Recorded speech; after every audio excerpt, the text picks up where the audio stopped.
चंद्रशेखर हमारे साथ मौजूद हैं, हम उनसे खुद बात करेंगे। आज गोरखपुर आए हुए हैं, इसके पहले भी गोरखपुर से उन्होंने योगी आदित्यनाथ के खिलाफ चुनाव लड़ा था।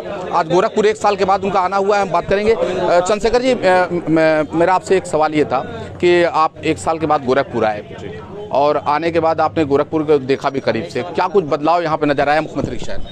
देखिए, गोरखपुर बहुत प्यारा है। जिन लोगों के पास लंबे समय से शासन सत्ता रही है, जिनको गोरखपुर की समस्याओं के लिए लड़ना था, पिछले इलेक्शन में हमने लगातार उन मांगों को उठा के सरकार के उन लोगों को मजबूर किया कि वो उन बुनियादी समस्या को समस्या समझ के उनका निदान करें। एक जो सबसे बड़ी समस्या थी गोरखपुर की कि यहाँ पानी से लोगों को जल भराव से निजात नहीं मिलता था।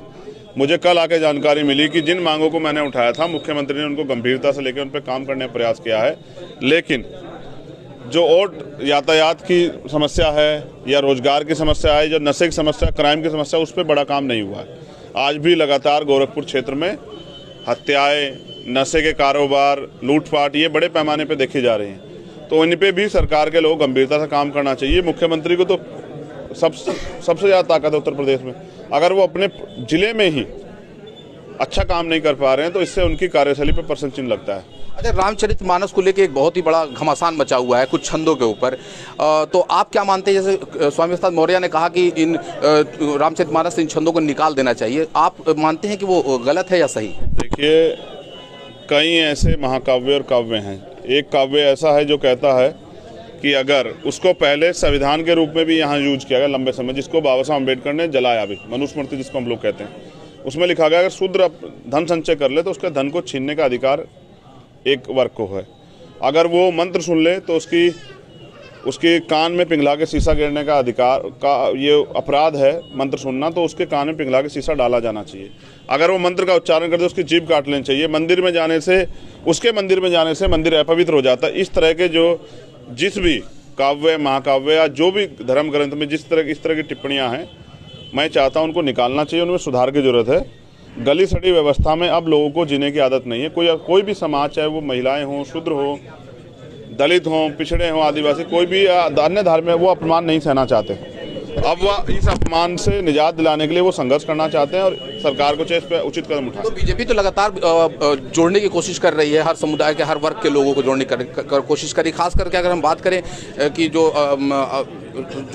अन्य जातीय के लोग हैं, जो बीजेपी के वोट बैंक कभी नहीं होते थे, बहुजन समाज पार्टी के हुआ करते थे, वो भी अब धीरे धीरे बहुजन समाज पार्टी पिछले विधानसभा चुनाव में पूरी तरीके से उत्तर प्रदेश में समाप्त हो गई, खत्म हो गई। तो आपको लगता नहीं कि बीजेपी की तरफ जुड़ा हुआ है? आखिर ये वोट कहाँ से बीजेपी को इतना % बहुमत मिल रहा है?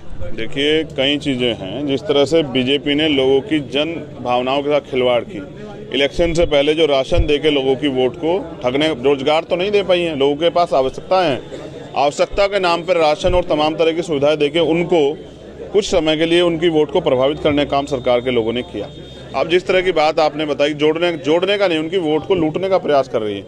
अगर वास्तविकता में जोड़ने की बात है तो मैंने उनके गंभीर इशूज 4-5 इशू उठाए हैं कि जो अति पिछड़ी जातियाँ हैं उनको भी मुख्य धारा में लाने के लिए 27% से अतिरिक्त, जबकि देना जिसकी इतनी संख्या भारी उसकी उतनी हिस्सेदारी, संख्या के आधार पर आरक्षण व्यवस्था देश में होनी चाहिए थी, लेकिन फिर भी 15% अतिरिक्त 27% है, क्योंकि अब कैप खत्म हो गई है। अति पिछड़ी जाति को आरक्षण देने का समय अब आ गया है।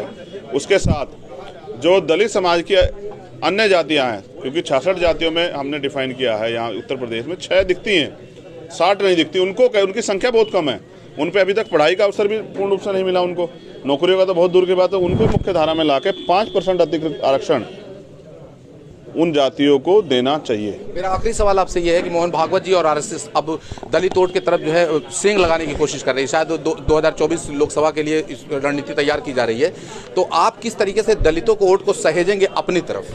देखिए, वो तो मेरे साथी अब तक गुमराह हो रहे थे, धीरे धीरे विश्वास कर रहे, साथ आ रहे हैं। अब आप इस चीज़ को नोटिस कीजिए, कल जो स्टेटमेंट मोहन भागवत जी ने दिया कि जाति भगवान ने नहीं ब्राह्मणों द्वारा बनाई गई है, ऐसा स्टेटमेंट देने की नौबत क्यों आन पड़ी?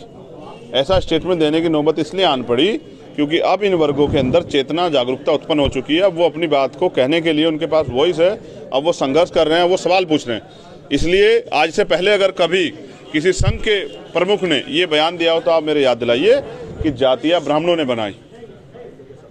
ये बयान इसलिए देना पड़ा कि इन वर्गों में अब जो जागरूकता पैदा हुई है एजुकेशन की बदौलत, वो सवाल कर रहे हैं और सवाल का जवाब सरकारों को और जो मठाधीश बैठे हैं उनको देना पड़ेगा। एजुकेशन का बजट इस बार कम किया है, बजट में एजुकेशन का जो बजट था उसको कम किया, हेल्थ का बजट कम किया। क्यों कम किया है बताए सरकार? क्या पढ़ने के लिए साधन कम, पहले से साधन ज़्यादा थे जो अब कम किए गए? अभी भी लोगों को अच्छी पढ़ाई नहीं मिल रही है। एक तरफ अमीरों के लिए प्राइवेट स्कूल, गरीबों के लिए सरकारी स्कूल का बजट कम करे। क्यों भाई? अमीर लोग प्राइवेट हॉस्पिटल में इलाज करा लेंगे, लेकिन गरीब कहाँ कराएंगे? वो गरीबों के लिए सरकार उसका भी बजट कम कर रहे हो। आप देखिए ना, गोरखपुर के बारे में पूछे शुरू में, आप जाइए एम्स में, एम्स के नाम का ढिंडोरा पिटा मुख्यमंत्री ने। बताइए क्या अभी वहाँ डॉक्टर्स अवेलेबल हैं या नहीं है? क्या बुनियादी सुविधाएं जो हॉस्पिटल में चाहिए वो हैं या नहीं है? तो सिर्फ उद्घाटन करके वाहवाही लूटने वाली सरकार को जवाब देना पड़ेगा। मैं गोरखपुर इसलिए आया कि शायद मुख्यमंत्री यहाँ से नज़दीक से सुन लें, क्योंकि उनको लखनऊ में बैठ के वंचितों की, शोषितों की आवाज़ नहीं जाती। आप जवाब देना पड़ेगा और जवाब दे से नहीं भाग सकते मुख्यमंत्री। आज़ाद समाज पार्टी के राष्ट्रीय अध्यक्ष चंद्रशेखर की बात आपने सुनी। इन्होंने बताया कि सरकार पूरी तरीके से उत्तर प्रदेश में विफल है, पूरी तरीके से इन्होंने फेल्योर बताया। साथ ही साथ मोहन भागवत के स्टेटमेंट पे इन्होंने कहा कि अब दलित जागृत हो चुका है, जागरूक है, सवाल पूछ रहा है, इसलिए आरएसएस उन्हें रिझाने की कोशिश कर रही है, लेकिन दलित वोट बैंक उनके तरफ है, उन्होंने साफ तौर से कहा। प्रसाद लारी, टाइम्स नाउ भारत, गोरखपुर।